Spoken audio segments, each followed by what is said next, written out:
This is a prime example of native planting and perennial gardening and all of that. So this is my potted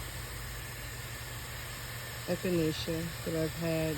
I want to say this was year 5. And she usually gets really tall. I let her self-seed, and sometimes other plants will pop up and I'll dig them up and rehome them elsewhere. So this is one of her replantings that she did on her own. A few flowers were left to plant themselves on the ground. So we have another Echinacea here growing. Now, I haven't been out here and watered in a few days. The one in the ground is doing fine. See, nice and tall. The one in the pot, using a premium potting soil, one of my favorite varieties, and she's suffering because our soil has dried out. One, just from being in a pot, and two, not being planted, surrounded by friends. So see how this one is nice and tall, and they were the same height at one point. But as you see, the one on the left, about a foot shorter than the one on the right.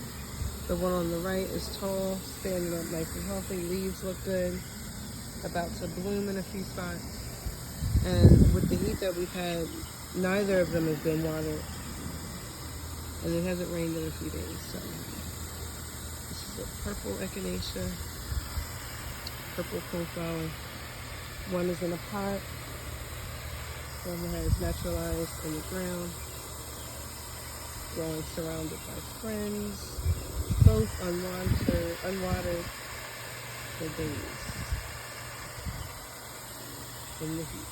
So this is why when I say work smarter and not harder, plant perennials that are native to where you're growing. So that way you're working with nature and not against it, and you're not giving yourself extra work to do.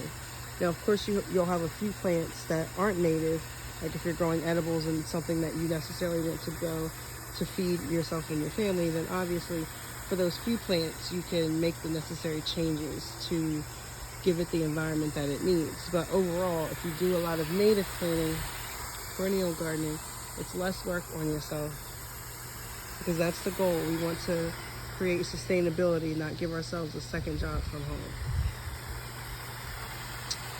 Okay, all right. Thanks for watching.